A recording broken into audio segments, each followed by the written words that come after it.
देखिए बच्चों, ये वीडियो है आपके प्री बोर्ड्स के लिए कि प्री बोर्ड्स की तैयारी कैसे करें और बोर्ड्स के लिए भी। जी हाँ, अभी भी 90% लाने के चांसेस हैं। तो शुरू करते हैं और देखते हैं ये वीडियो क्या बताता है। तो हेलो फ्रेंड्स, आज रात में आ गए हैं।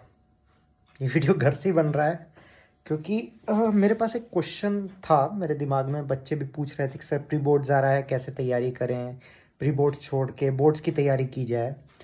तो आज हम बात करेंगे प्री बोर्ड्स के बारे में, क्या किया जाए, क्योंकि कुछ बच्चे ऐसे हैं जो प्री बोर्ड्स नहीं देते हैं। तो सबसे पहली चीज़ कि प्री बोर्ड्स तो आपको देना ही है, दैट इज़ योर प्रैक्टिस। और बहुत ढेर सारे लोग बहुत कुछ बोलते रहते हैं कि ऐसे करना है वैसे करना है, और ये टेस्टेड टेक्निक है, मैंने भी यही अपनाई थी और बहुत बच्चों से इतने सालों में करवाई है। तो आप भी ट्राई करिए, काम आएगी। तो देखिए, पहली बात तो ये कि प्री बोर्ड आपको देना ही है, मतलब उससे कोई मजाक नहीं। दूसरी बात, देखिए पहले कुछ पॉइंट्स बताते हैं और फिर आपकी प्रॉब्लम पे भी चलेंगे। पहली बात कि प्री बोर्ड्स को देखिए देना है, उसमें कोई बैक ऑफ नहीं करना है। दूसरी बात जो आपको करनी है कि आपका जितना भी तैयार, क्योंकि कुछ बच्चों का दिसंबर एक्चुअली आ चुका है, कुछ बच्चों का 3 दिन बाद 4 दिन बाद प्री बोर्ड्स है। तो जितना आपने पढ़ा है उसी को रिवाइज करिए और इस तरीके से रिवाइज करिए कि उससे मार्क्स ना कटे। जैसे मान लेते हैं कि अगर हम बात करते हैं आप 10th में या फिर आप 12th में, 10th में मान लेते हैं आपके 4 चैप्टर हुए हैं और 10 आ रहा है तो अब 10 चैप्टर कंप्लीट करने का कोई मतलब नहीं है, ना ही वो हो पाएगा। अगर आप उस 10 चैप्टर को कंप्लीट करने में लगेंगे तो जो 4 आपके तैयार थे उसके भी मार्क्स नहीं आएंगे, और 10 तो वैसे भी नहीं होने वाला है। कोई चांस नहीं है कि 10 आपके हो जाए। तो पहले वो 4 चैप्टर ही आप एकदम अच्छे से कंप्लीट कर लीजिए और उन 4 चैप्टर को ही टेस्ट करके देखिए। पहला काम तो ये कि एक्स्ट्रा कंप्लीट करने की कोशिश मत करिए अगर आपका 10-15 दिन में प्री बोर्ड्स हैं, ठीक। दूसरी बात ये होगी। तीसरी बात, फिर आप उसको एनालाइज कीजिए और फिर नेक्स्ट प्री बोर्ड पे बढ़िए। अब बताते हैं बोर्ड्स के बारे में।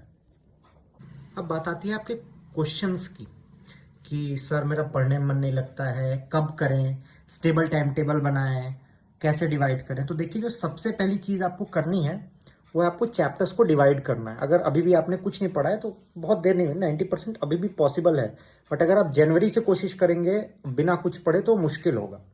देखिए, आपको करना क्या है। पहला काम कीजिए, हर सब्जेक्ट के लिए एक पेपर बना लीजिए और देखिए कि कौन सा चैप्टर कितने मार्क्स का आता है, और फिर उसके हिसाब से प्रिपरेशन करिए मार्क्स वाइज, प्री बोर्ड के बाद ऑफ कोर्स।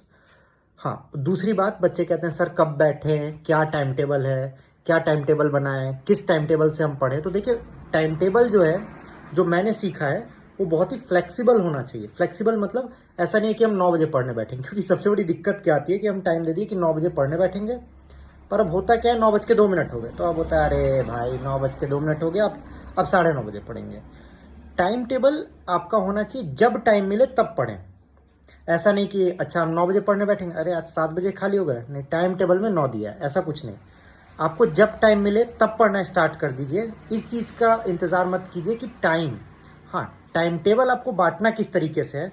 देखिए 10th के बच्चों की अगर बात करें हम, तो 10th के बच्चे या अगर 12th मैथ्स के बच्चे हैं तो मैथ्स उनको रोज़ 1 से 1.5 घंटे आपके टाइम के हिसाब से, पर मैथ्स रोज़ करना है, ठीक। उसके बाद बाकी जो सब्जेक्ट है उनका टाइम डिवाइड कर दिया। 10th की पहले बात करते हैं, तो मैथ्स रोज करना है, साइंस आपको रोज करना है, ठीक है। उसके बाद मतलब साइंस आई थिंक 1 घंटा एनफ होता है, 1-1.5 घंटा बुक से रीडिंग करिए, फिर प्रीवियस ईयर लगाइए। प्रीवियस ईयर लगाना बहुत ही क्रूशियल है और वो लगाना ज़रूरी है।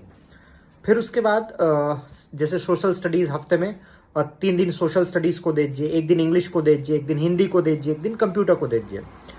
या तो आप डायरेक्ट बुक से पढ़ें, या तो आप 10 ईयर्स पूरा, अगर पूरा 10 ईयर्स आप याद कर लेते हैं तो भी आपका काम हो जाएगा। जो 12th के बच्चे हैं, 12th के बच्चों को मैथ्स रोज करना है। फिजिक्स केमिस्ट्री आप या तो वीकली डिवाइड कर दीजिए या तो अल्टरनेट कर लीजिए, और इंग्लिश हिंदी सोते वक्त इज़ मोर देन एनफ। वही अगर बायो के बच्चों की बात करें तो देखिए, बायो आपको रोज़ पढ़ने की ज़रूरत नहीं है, ठीक है। बिना रोज़ पढ़े भी बायो आपका हो जाएगा, तो आपके लिए टाइम बचता है, क्योंकि बायो के बच्चे कैलकुलेशन में थोड़े वीक होते हैं। तो आप फिजिक्स रोज़ करने की कोशिश कीजिए और उसके साथ केमिस्ट्री और बायो को अल्टरनेट कर सकते हैं। तो ये स्ट्रेटजी श्योर शॉट है, इससे आप अभी भी 90% अचीव कर सकते हैं बिना किसी दिक्कत के, और आपको एग्जैक्ट टाइम टेबल की ज़रूरत नहीं। ये सबसे इंपॉर्टेंट बात है, आपको एग्जैक्ट टाइम टेबल की ज़रूरत नहीं है। जब आपको टाइम मिले तब पढ़िए, टाइम टेबल आपका ये होना चाहिए कि कितने बजे पढ़ने बैठे हैं। मैथ्स रोज 1 या 1.5 घंटे करने हैं रोज, साइंस 1 घंटे रोज करना है। उसके बाद 1-1.5 घंटा आपने दूसरे सब्जेक्ट को दिया हुआ है कि मंडे ट्यूसडे वेंसडे हम सोशल स्टडीज जरूर पढ़ेंगे, थर्सडे फ्राइडे हमको ये जरूर पढ़ना है। तो आपका टाइम टेबल ये होना चाहिए कि मान लेते हैं मुझे एक दिन में 4 से 5 घंटे पढ़ने ही हैं, तो वो आपका टाइम टेबल होना चाहिए। कितने बजे से कितने बजे is not a time table. तो इतनी चीज़ें अगर आप करते हैं तो आपका प्री बोर्ड बोर्ड सब सॉर्टेड है। और last but not the least, previous year आपको पूरा करना है, अच्छे से करना है। प्रीवियस ईयर अगर आपने अभी तक कुछ नहीं पढ़ा है, प्रीवियस ईयर 10 साल के याद कर लीजिए, उससे भी आपका काम आराम से हो जाएगा। तो ये स्ट्रैटेजी थी आपकी प्री बोर्ड्स की, आपके बोर्ड्स की। लगे रहिए और हम मिलते रहेंगे, वीडियो में बनाता रहूँगा। कुछ दिन में सैम्पल पेपर सॉल्व कराया जाएगा। तो good night, all the best, और पढ़ना स्टार्ट कीजिए। और ऐसा कोई चीज़ नहीं है कि दिन में पढ़ूँ रात में पढ़ूँ, आपको रोज़ 5 घंटे पढ़ने हैं, तो वो आप दिन में पढ़िए, रात में पढ़िए, कभी भी पढ़िए। तो good night, bye bye, signing of.